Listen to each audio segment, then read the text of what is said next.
Let me tell y'all something, man. Like, things are so serious out here in this world, man. And you can get in trouble so quick and it be so hard to get out of it. And I know y'all heard that before, man. A close friend of mine that I grew up with, she lost her son in this robbery, man. His supervisor. Think about this. Somebody that's authorized over him come to him and tell him, hey, man, check this out, man. My cousin got, a large amount of pounds of marijuana.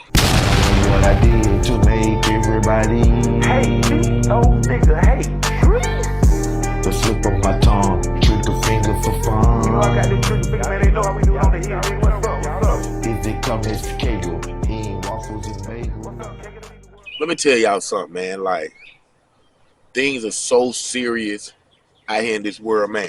And you can get in trouble so quick and it be so hard to get out of it. And I know y'all heard that before, man. And, last but not least, man, there's so many backstabbers out here, bro. And a lot of them be within your circle or even relatives. You know what I'm saying? And this whole situation was like a robbery situation, man. And it's very dear to me because a close friend of mine that I grew up with, this young lady, she lost her son in this robbery, man, because it was all fake and a botched robbery and he planning all that. And people don't know this. People don't know this. If you go do a robbery and one of the assailants get killed, like your partner get killed in a robbery, you gonna get his murder. It don't matter if he planned the robbery, called you with the whole blueprint sheet with his name on it. At the end of the day, it could be his idea, but you going to jail for murder if he died in that murder, man. You know what I'm saying? That's a situation like this. And my friend who I grew up with, man, and on top of it, man, me and her, we got a podcast coming up that we're going to bring to y'all on YouTube, me and her together, man, about her son and her life and stuff, man. But she lost her child behind this. And even though, robberies go wrong, people get shot like that, the stupidity of people could end your life. You know what I'm saying? Meaning he could have been saved. She could have not lost her son, man. But the stupidity of people not knowing what to do, what they should do, and making the right choices. Not the robbery itself, not him getting shot in the robbery, but the stupidity of what happened after the robbery. Hey, man, and it kills me. This story is really heartfelt to me, man. And y'all gonna have a real clear picture of it when she comes sit down and we do our podcast together about this situation and bring it to y'all, man. Because what you have is my friend's son works, nice job, nice cars, really don't want for anything. You know what I'm saying? A nice young man.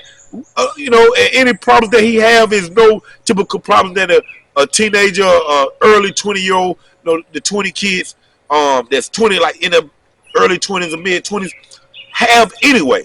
So it ain't nothing that's unorthodox with this young man's life. But we do know that he just had a child. And we do know that he's working. Meaning, like, just those two things right there shows that this guy is a father, and it shows that he's doing something positive to take care of his family, his daughter, or just however you want to look at it. Those are two things that I do know. Besides anything else he might be doing. You know what I'm saying?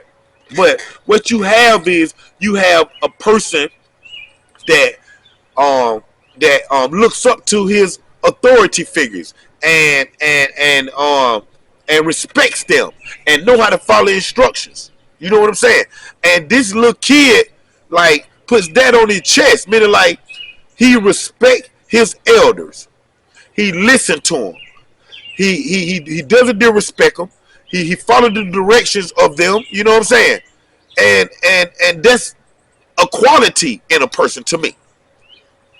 With him working at his job, one day his supervisor his supervisor, think about this, somebody that's authorized over him, come to him and tell him, hey man, check this out, man.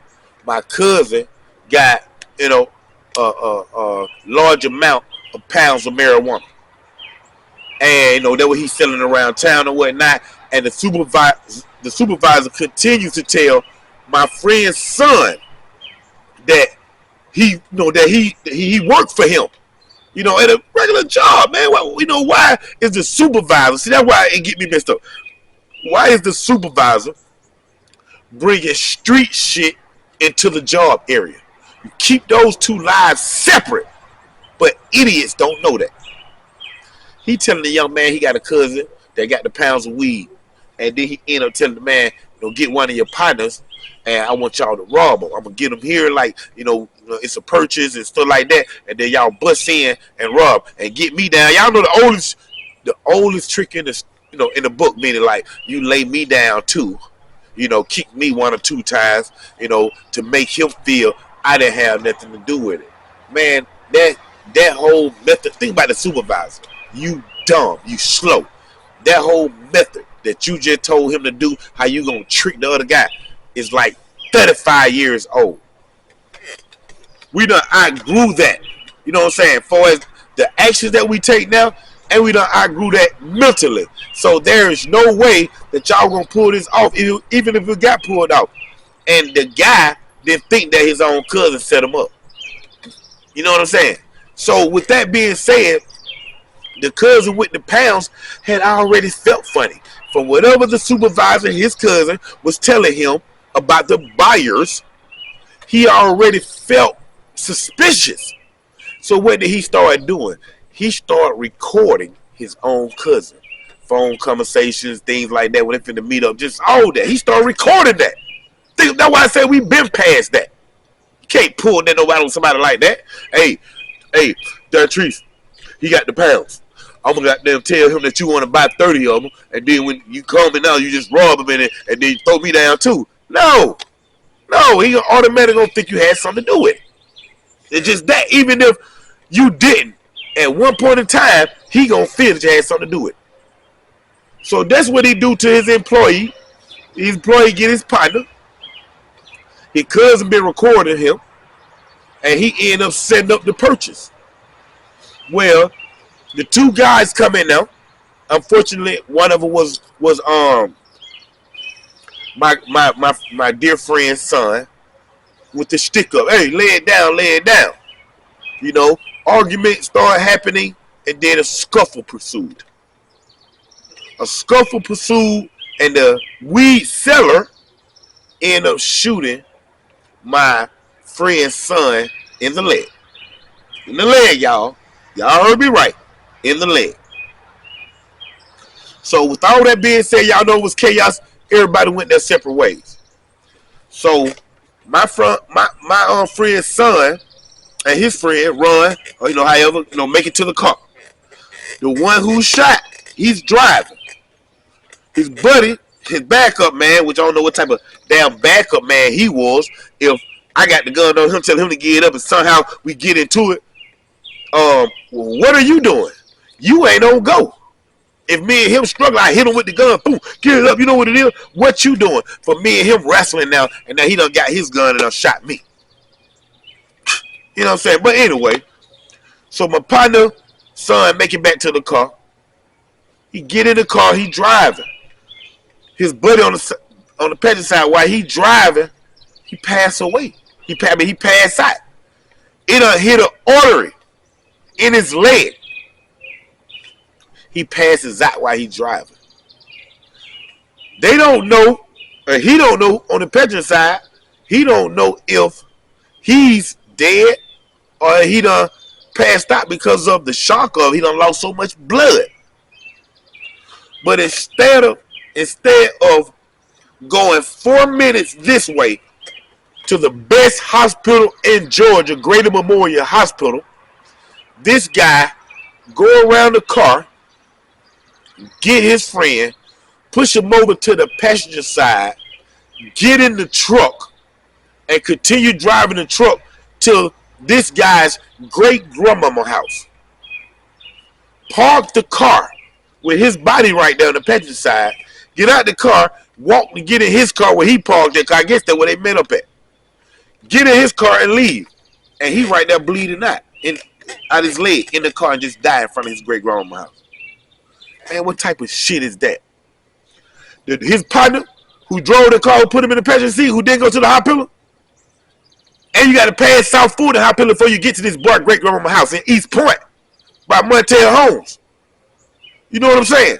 You got to pass 2 hospitals. You so scared and idiotic in the brain, you can't even think because you ain't built for this, nigga. That John makes me mad, man, for real, man. It breaks my heart, but it makes me mad, bro. On how dudes be out here in the streets claiming to do what I do and claiming to have the type of life that I have. And then this is what happens. That's called panic. Excuse me. That's what you did, panic. That's real talk, man. Just like when them dudes put out the gun on that, I told y'all that story, and me and my partner smashed out on him. My partner said, open the door, Tree. Let me get the gun. Let me shoot him. Let me shoot him. Let me shoot him. Let me. He was panicking. That's what you call panicking. I wasn't panicking. I was trying to get away from the scene, make sure they don't shoot me winners out of my white van, none of that stuff. Let me get around the corner because I already got my next steps because I'm not panicking. And that's what he did, panic. Drove past Greater Memorial. Drove past South Fulton Hospital. Then drive to this boy great grandma's house, park the car, leave him on the passenger side of his truck, get in your car and leave. And he died. You're supposed to be charged with murder. And I think he ended up copping a deal where he probably got like 15 years. They supposed to gave him the deal that he got. The deal he got put a bit at least 25 years. That's 25 to life. Put at least got 25 years because you're supposed to get the murder anyway for the robbery. Of course he gonna say it was my idea. I went with him and all this stuff right there. You know what I'm saying? So I can see the 15 right there. Because involuntary manslaughter or whatever. But, you know, they drop all the old rubber out there, just feed involuntary manslaughter, get you 10, 15 years. But you still left that body, took that body here, left that body there. You probably gave 10 to 15 more years for that right there. Man, probably be looking at 25 to life, man. For real, bro. Boy, I'm telling you, man, if I was still him, I'd find out what prison you in, boy. That's how mad I am, though. Real talk, I find out what prison you in, boy. I hope you see that too, boy. Real talk, man. And left my partner. She's heartbroken, man. You know what I'm saying? Her son died like that. You know what I'm saying? I can, you don't want your child to die, period. But I can see if, he went in there, he rolled somebody, he got shot, head, stomach, and he died. But there was no chance. But there was a chance. And y'all failed to get him one. Pisses me off, man. That real talk, bro. I'm talking about real talk, man. What? It's crazy, man. And then the cousin, y'all. You know what I'm saying? The cousin who set it up, who the dealer, who was cousin of the supervisor, he was recording him the whole time. So when all this go down, of course, the guy who was the dealer who shot little homie and it led, he didn't get charged. Of course, he didn't supposed to get charged. You know what I'm saying? Like I said, I done been on both sides of the law. You know what I'm saying? He didn't supposed to get charged. I understand all that. But the cousin, he in jail too. I think he got like 13, 15 years. He supposed to have 20.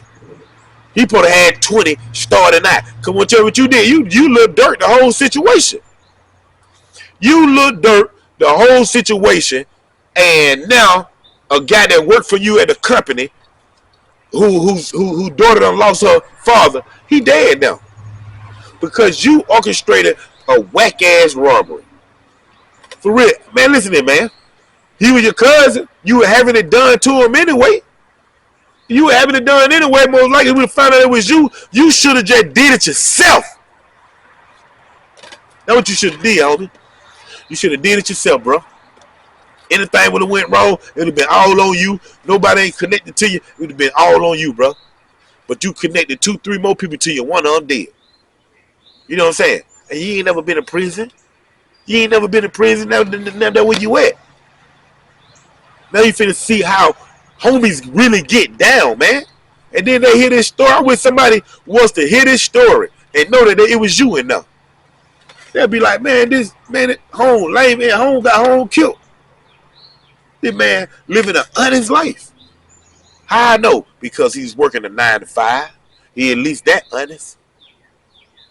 You know what I'm saying? Now he got to pay for something that you put together when you ain't even no, you ain't even him. You heard that thunder? You ain't even him, boy. It's real talk, man. But I just don't understand how people put in mind that these things be so easy. These robberies, murders, and just this stuff out here, just selling drugs. It ain't no pressure to it. It ain't no science to it. It's all that to it, man. For real. It's a lot of people lost their lives out here in this stuff that you trying to play for some damn pounds of weed. And then you entice little homie. See, that's what you did. He working 9 to 5. You know how much could we make in these jobs? You know what I'm saying? When it comes to the cost of living or raising a child. You know what I'm saying? So you entice them, bro, with these pounds of weed, 10, 20,000 right now in your pocket and all that. And you put that bad seed in his head and he lost his life because of you. For real. Now you got to eat it in prison, bro. And you best believe you going to eat it. For real, because they going to make you eat it, boy. Hey, man. I'm going to bring, like I said, man, she going to come. We putting together a podcast right now. You know what I'm saying? It's going to be different from Underground Source TV. But me and her going to sit down, man, and we going to start doing some of these episodes. And, and we going to advocate for these women that done lost their son to ignorance.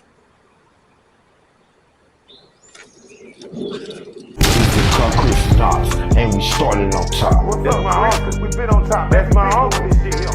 Is it cut Francie beautiful from her hair to her cuticle? Did I take something from you? Do I owe you some money? I'm sorry for your pain.